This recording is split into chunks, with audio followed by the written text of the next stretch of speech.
That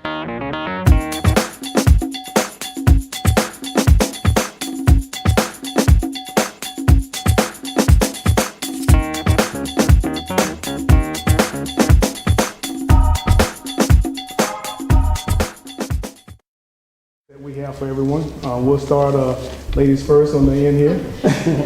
Hi again, my name is Teresa Dalla-Best. I'm the writer, director, producer of Genesis, the Black Superhero film. You saw the sneak peek of earlier today. My name is Donnie Leafard. I'm the writer, director of the web series Osiris. That's one of several episodes that we have. They're all available online on OsirisTheSeries.com. My name is Tommy Bottoms. My background is actually in spoken word. Recently just got into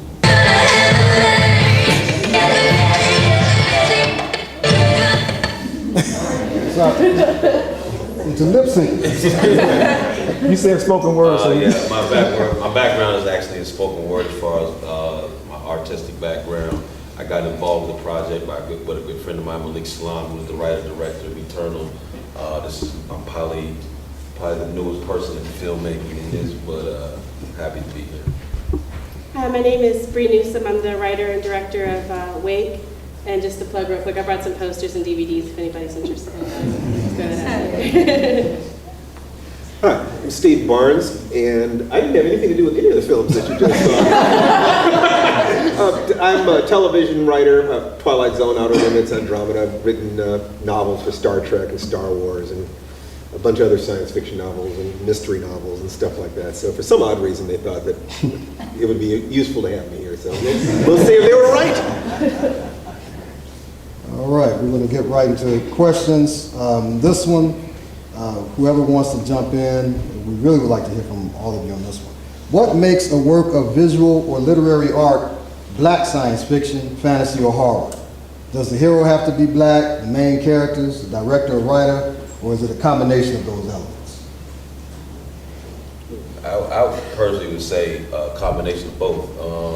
I think as black people, we should be able to write stories and tell stories that necessarily are quote-unquote black stories, but it's also good to incorporate the main characters and the heroes as the black characters, or as showing our perspective and our point of view and our culture and our background and things like that in the storylines to a mainstream audience that might necessarily be a black audience. Anybody should be able to enjoy any of these stories, regardless of your race or your background. Would anyone else like to jump in? Yeah, I think we're seeing a trend right now, as a matter of fact, where people are embracing a more diverse telling of stories. I think maybe not specifically science fiction, but Shonda Rhimes is a prime example of an African-American writer, producer who's creating a body of work that transcends race.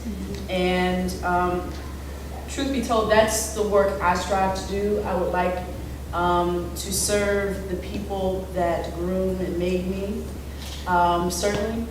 But at the same time, I would like to believe that my work is diverse enough for a broad audience to enjoy. Of course, I think that's the ambition of all of us sitting up here. But to define it as black today, I think is a celebration, certainly, but at the same time could be viewed as limiting.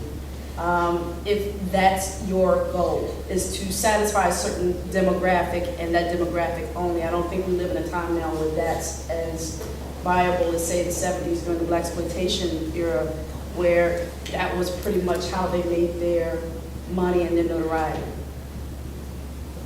That's a valid point, but I actually embrace the whole black science fiction thing, or the black title, because for so many years, just like in your short, I was the kid reading the comic books and saying, where are the characters that look like me? And so that started me writing stories.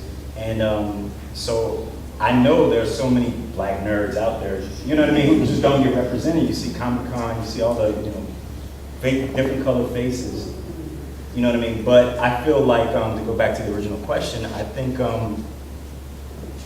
I think it has to be, because there's so many black filmmakers, black writers who don't tell the type of stories that they go support. Like, you look at the top 20 grossing movies of all time, they're all like sci-fi or fantasy for the most part.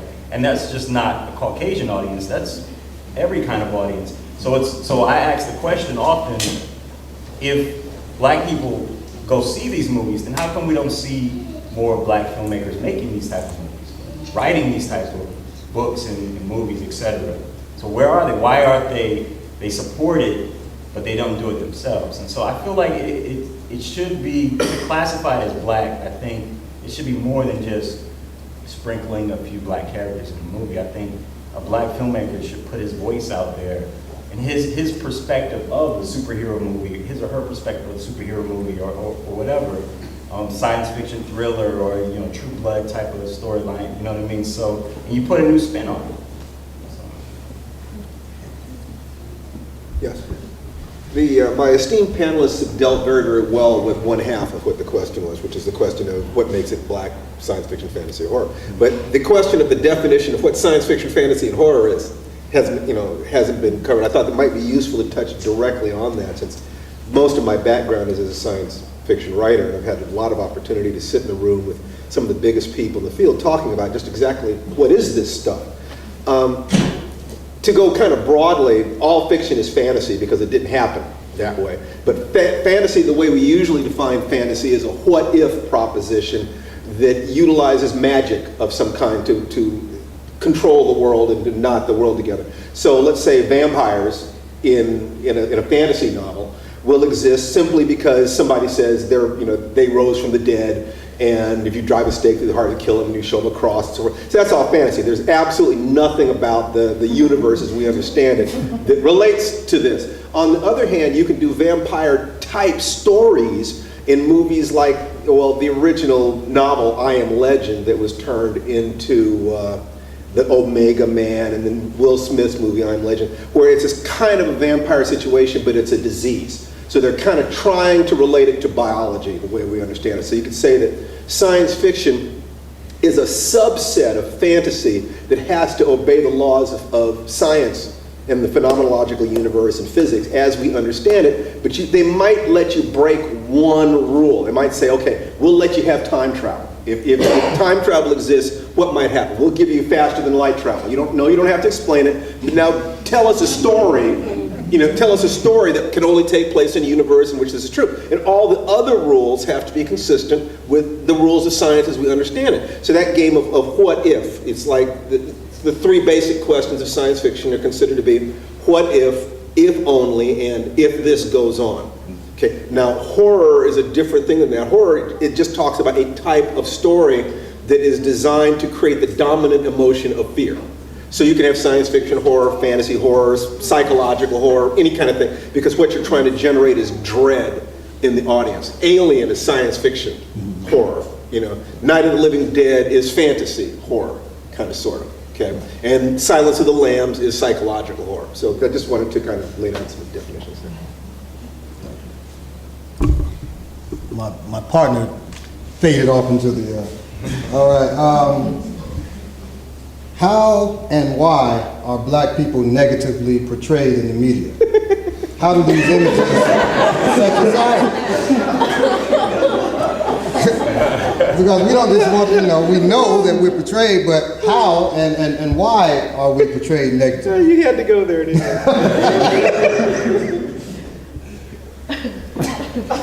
Any more?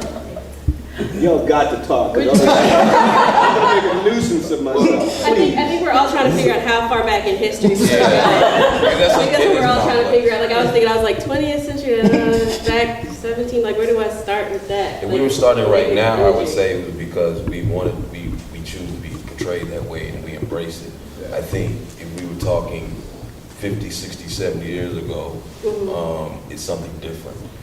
So I don't know if you can say broadly, this is what it is, but right now, I think for whatever reason, as a culture, we've come to embrace these things as entertainment, and we're the ones who a lot of times the ones putting out the negative images or the limited images of what we can be or how we can be portrayed.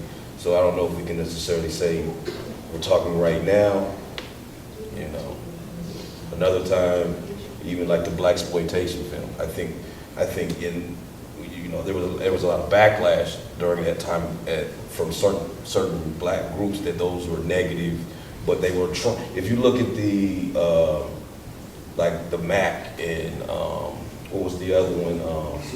Superfly. Even though they were drug dealers and pimps, it was always this kind of social conscious message behind it. They were always this us against the man. They always won at the end. There was a positive image to it, even though a lot of people might have said, well, oh, you're just portraying us as drug dealers and pimps. But there was always this social consciousness along with it too. And all the people behind the cameras were black, and which is the economics of it is another way to look at it too. Not just the images, but, you know, who's, you know, feeding their families from it. Not just the people in front of the camera, but behind the camera as well.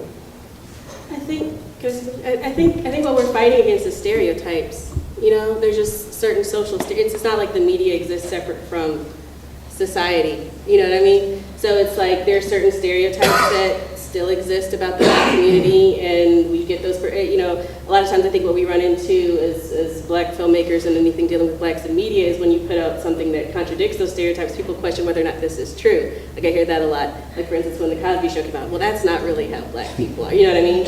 So I think that's part of what we're fighting. I don't even know that it's necessarily, I don't think people sit around and say, well, how do we negatively portray black people? Well, as they certainly did at one point. But, you know, I mean, there was definitely a conscious effort at one point. But I think some of it is just combating certain stereotypes. You know, I don't think that there was an attempt to portray black people negatively. I think that's how they actually felt.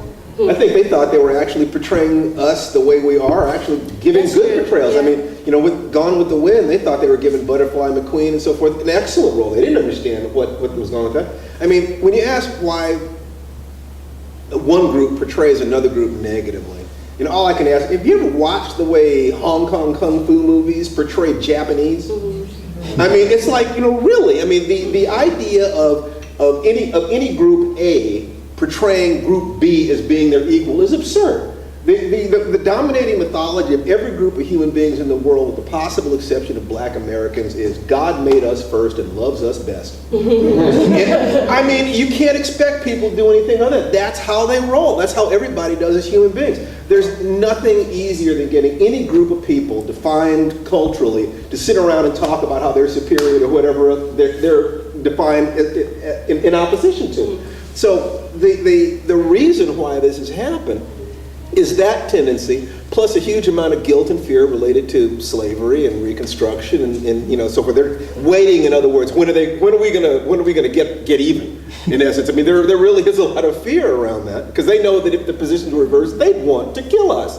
Okay. They would. White people in the audience, come on, be honest, right? You want to kill us, right? So the answer to all this is a couple of things. First of all, just more representation at the executive level, and, you know, sitting in on the meetings and making comments and so forth, and waiting for the older generation to die off, quite frankly. I mean, time is going to take care of it. I mean, the fact is, that's one of the reasons I keep myself healthy, because I'm just waiting for more of them to die.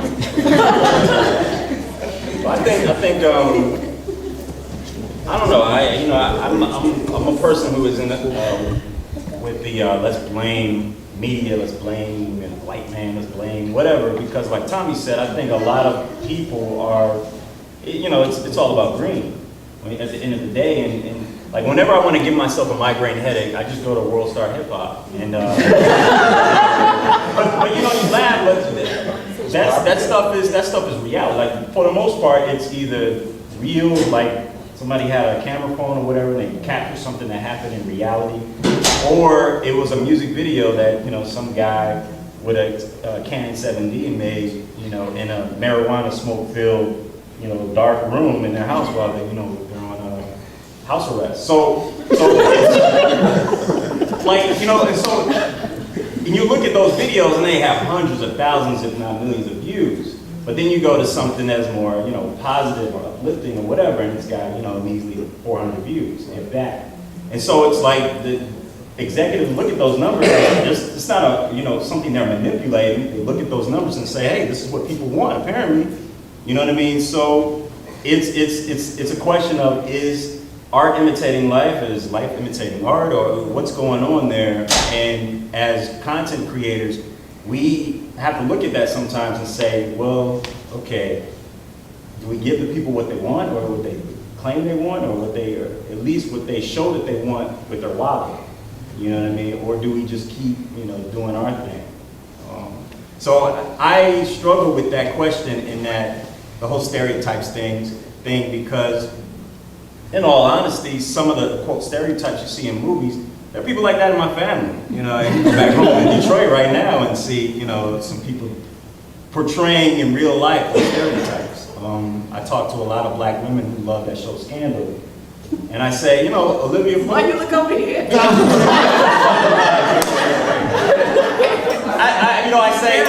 I say Olivia Pope is fictitious, but that woman, you know, screaming on the bus in that video on YouTube, she's real. You know what I mean? So it's a constant struggle.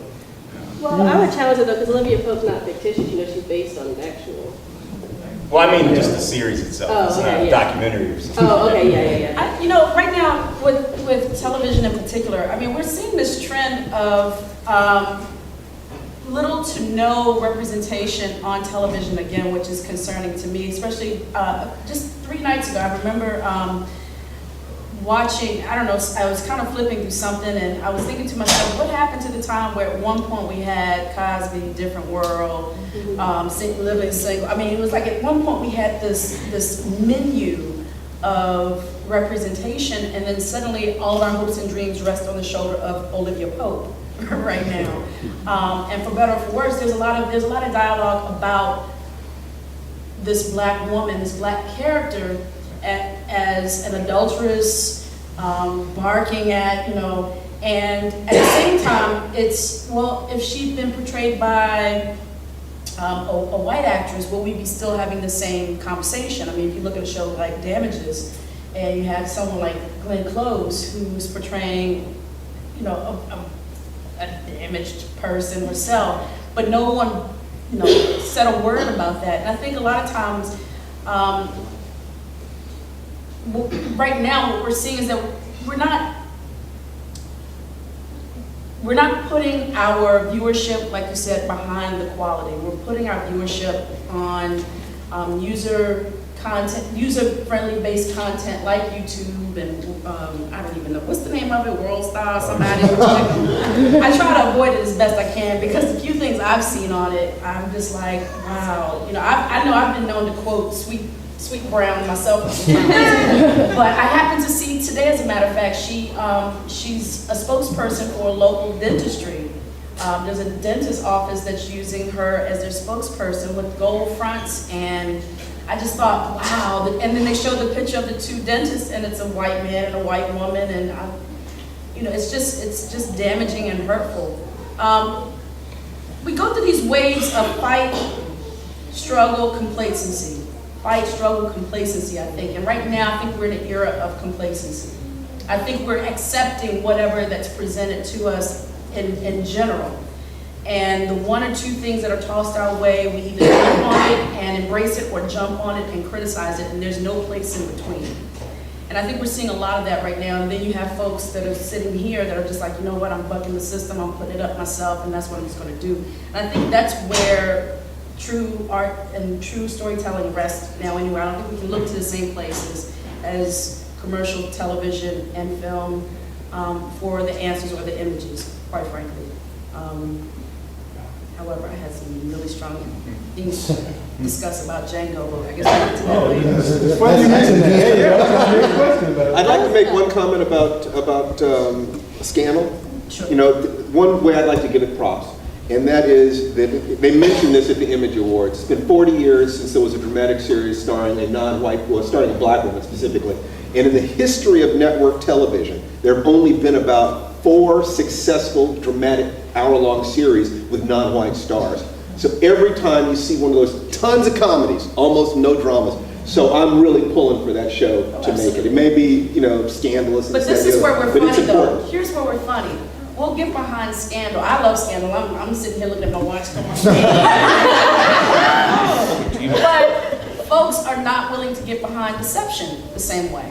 Right, exactly, your face. I love it. That tells me everything. It's NBC's answer, or, well, no, I take that back. I don't want to, do NBC like that. But they have a dramatic show starring Megan Good. With a better storyline. That's debatable. But what I'm saying is that I've actually seen people in social networking, and Facebook and Twitter and different things actually discuss why they would get behind Scandal with such a character as Olivia Pope as she is, and not get behind the FBI agent or the police agent that is depicted in Deception. And, well, Scandal it was first. And Scandal was, and it's this idea that you can't support both, that you have to pick a camp. You're sitting here like doing amen for those hands. Okay, I mean, if you don't mind me kind of tossing it to them, I mean, what's your take on it? We want to go ahead and get a question, then we'll get it out. Okay, my bad then. All right. Well, I mean, that's the thing though. We have these opportunities to support solid shows, but then we also kind of pick them apart and pick and choose and become have this divisive sort of thing about ourselves that won't allow us to embrace those sorts of shows right now. I'm kind of conflicted on the whole Black industry because I would there was a time when I would be like really super sensitive about every kind of portrayal that there was of Black people anywhere.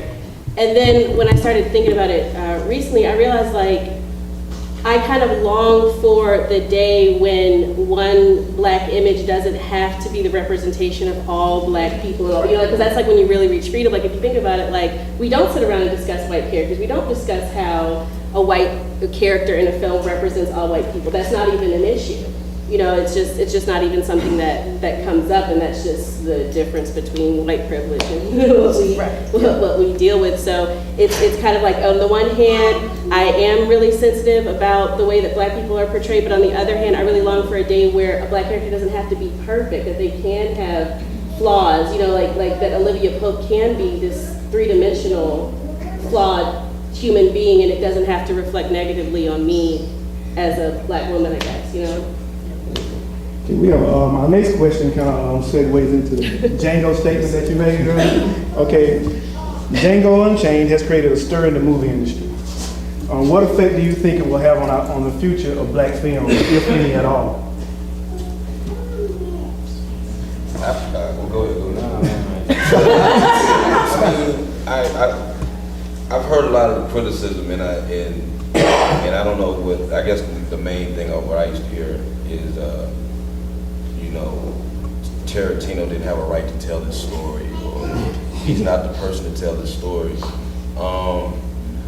I think he's a creative person. He's a writer, and I feel as people who create content, if you think you can tell the story better, then just tell the story. You don't tell this man he can't do what he does. A lot of people were offended by the language. I don't see how you can be offended by the word, the word nigger. If it has this hold on us 200 years later, then why not portray it from when the time period it came out? You can't say N-word during the slavery times. It would not make sense, you know what I mean? But I thought that there's some things that, if I want to be, critique, you could say, but, there were some historical inaccuracies. But other than that, I thought it was an entertaining movie. And it's particularly Sam Jackson's character. I thought that was hilarious, but that's me. I loved it. Yeah. Anybody who thinks that they don't have permission to laugh, let me tell you something. I went to see it with my first karate instructor, who's now in his 70s. He was raised in Mississippi by his grandparents who had been slaves. He was Louis Farrakhan's bodyguard. And he sat right next to me, laughing his ass off. Loved it. Absolutely loved it. Would give Quentin Tarantino a certificate of honorary negritude. What I want to say is, yeah, it's going to make a difference. It's going to do it in several different ways. I do business with Reggie Hudlin, and Reggie and I, we were talking about who produced Django. And he said there are maybe 5 directors in the world who could have made that movie, and 4 of them didn't want to do it. Okay, that when I love Django, and I think it's a work of art, I think it's a work of art the same way I think Mount Rushmore is a work of art. In other words, as a sculpture, it's not all that much. But you look at it and say, how did they do that? How did they get that thing made? When you look at something like Django, you have a movie that cost $100 million that is now making like $300 million, heading toward $400 million worldwide. Because Quentin Tarantino is out of his mind. He's crazy. I mean, the guy is nuts. You can take a look at his other films. I knew that as soon as I saw Pulp Fiction. And there's that scene with Ving Rhames and the hillbilly that I was out going to because there are children in the room. And I'm laughing. And I'm saying, how did this guy do this? How did he make me laugh at that scene? I don't know how he does that. But the one thing I do know is he grew up around black people and knows black people. And if you're black and you grew up around white people or Mexicans or Asians, you can write about them. You can write about anything that you know that you've been around. He has the right to an opinion, and we have the right to dislike it. If, slap it down. But the fact is, an artist has the right to represent reality. And men can write about women, and the straights can write about gays. I mean, it's best to sit down with a member of that group and say, well, what do you think about this? And to his credit, Tarantino did. Whether it's with Reggie Hudlin or Jamie Foxx or Kerry Washington or Sam Jackson, these things happen. It is the job of an artist to represent reality from their point of view. So can the movie be criticized? Oh, absolutely. I mean, I could give you chapter and verse on all the flaws and things could be done better and so forth. But it's a minor miracle that the thing got made. And it's going to make a difference because he gave jobs to a lot of people. He's raised the worldwide profile of Kerry Washington and Jamie Foxx. He's proven that movies with black stars, even though it's a Quentin Tarantino film, can make that kind of money overseas. And that's the only thing that people in Hollywood care about. Can I crunch the numbers and show where the dollar is? Okay? He has also created images that have not existed. No major studio has done a black Western kind of thing. They're not very much of that's been done since Buck and the Preacher or something. Something like that. Okay, and one thing that is critical to remember about that. When was the last time you saw a slave in a movie? I'm asking the room. When was the last time you saw a slave in a movie? Amistad? There were no slaves in Amistad. They were free Africans who'd been captured, and the entire movie was about whether or not they were slaves. Come on, try again. When was the last time? Beloved did not have slaves in it. It had ex-slaves in it. When was the last time you saw the thing itself depicted on Roots? Was a television show. It was not a movie. It's happened since then. I literally don't know, but 10 years, 20, 30? I mean, it is the third rail of cinema. And he went there, and he went directly there, and he made people laugh, and he made people think, and that de-inhibits the poison that's in there. So other filmmakers will be able to also present images now. So I can't wait to shake his hand. And he did a good thing. It's not a perfect thing. I understand why some people wouldn't like it, but I think it was a good thing and a brave thing. I thought the movie was amazing, quite frankly. The only other movie that gave me the feeling I had while watching Django was Rosewood. Yes. Yeah. It was that feeling of, okay, you know what? It is what it is. Do it. I was born and raised in Virginia. And Nat Turner, the story of Nat Turner is not folklore. It is history. That moment where that one person said, I can't do it, I can't take it anymore, and turned the weapons of the master in on themselves. Or that moment where you feel like the oppressed is having their moment, having their revenge, or having their victory, or having, they're winning in some way. And it doesn't have to be historically accurate as much as soul or spiritually serving. Yes. That's how I feel. Yeah. Oh, I kind of feel bad right now. Quentin Tarantino was the first filmmaker for me that did something I think Spike Lee wish. And I love Spike. I love the Spike camp, but it was that moment where I felt like in my DNA I was served. Yes. And Rosewood gave me that because when we saw those people get on that train and were getting out of there after all of what they had been through, I just felt like I wanted to cheer, and I was surrounded by a bunch of white folks in the theater when I saw it in Canton. And I didn't even know the movie was going to last that long in Canton.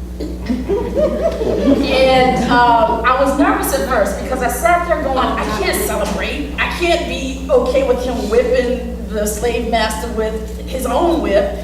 But there was something in my spirit that just said, this is not about the movie. This is a visceral sort of remembrance that I'm just going to have to embrace. And aside from being a filmmaker who could also, say, hey, these are the things that we celebrate, and these are the things that are flawed, that movie just gave me an exhale in a way that I don't think I'd ever experienced with any other film.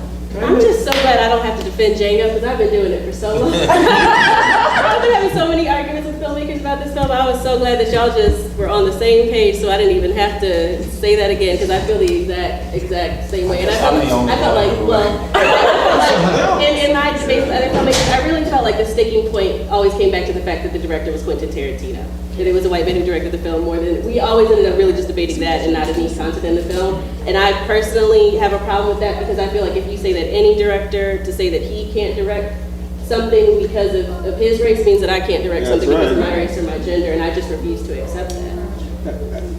I have a piece of information, and I don't know whether this is public, because sometimes you hear something someplace, you don't know whether or not it was in the media. But just in case this isn't widely known, there's a specific, it's a thing about Kerry Washington in Django. And the question was, we know that Quentin Tarantino makes kick-butt female characters. So why wasn't Broomhilda a kick-butt female character?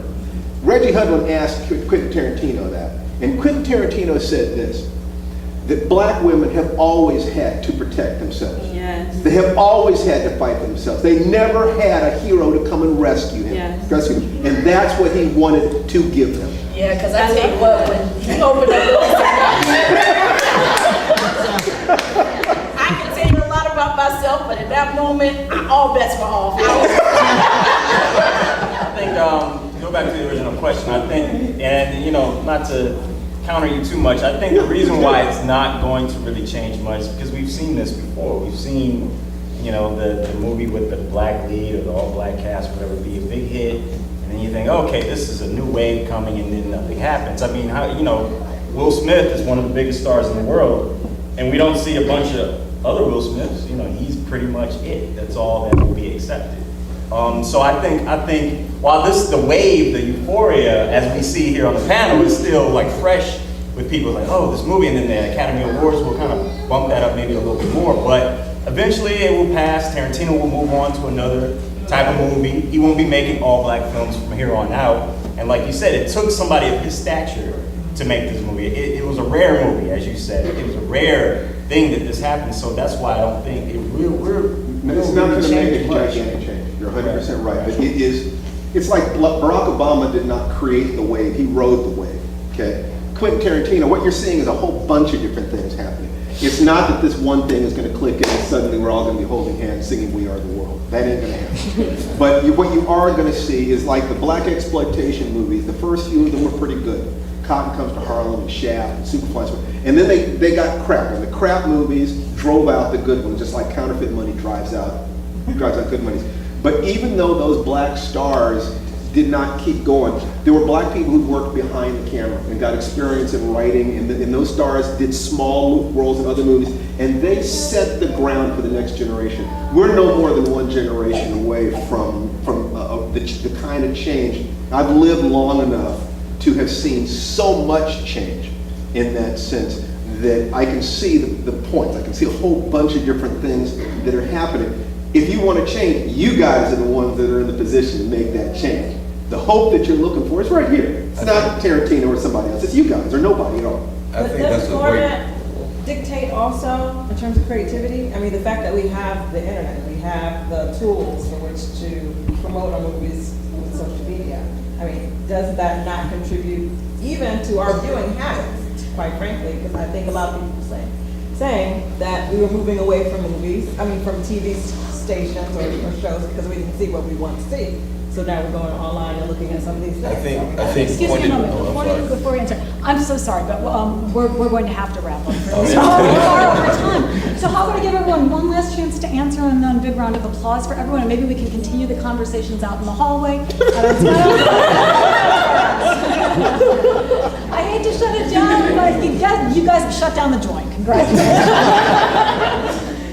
So I'm sorry, if everyone would like to take a shot at the one last question? Well, I was just gonna say, just to really kind of put those 2 points you made as far as, there, for Hollywood or for corporations to make that change, like you said, everything is a bottom dollar. But now that people have the opportunity to see, this particular generation has the opportunity to see content that doesn't have to go through Hollywood anymore, you have the right to choose, because you have this thing I heard about called the internet that allows you to really, you can really pick and choose what you really want to see. There's no excuse anymore, and Django's effect might not be seen in a year or two, but you will see these changes over a generation. And I think that sometimes we want to see immediate changes, we have to start thinking in 20 and 25 years down the line what it'll look like. And like you said, we're a generation away from that, because you can only have so much negativity or poison that people will consume, and eventually they will reject it and they'll look for something else. You saw small bits of that when you had the hood movies, when everybody was kind of rejecting the hood movies. Then you have the opposite extreme of things like Best Men, where everybody was a doctor, they worked out in the gym, and it was just the complete opposite, because people start rejecting the typical straight-to-video hood movie. You know what I'm saying? So in a generation, we'll see a change. Speaking of the internet, I want to remind everyone you can join the State of Black Science Fiction on Facebook, and perhaps that would be another good place to continue these conversations. I'm going to stop it right now. Thank you all very much for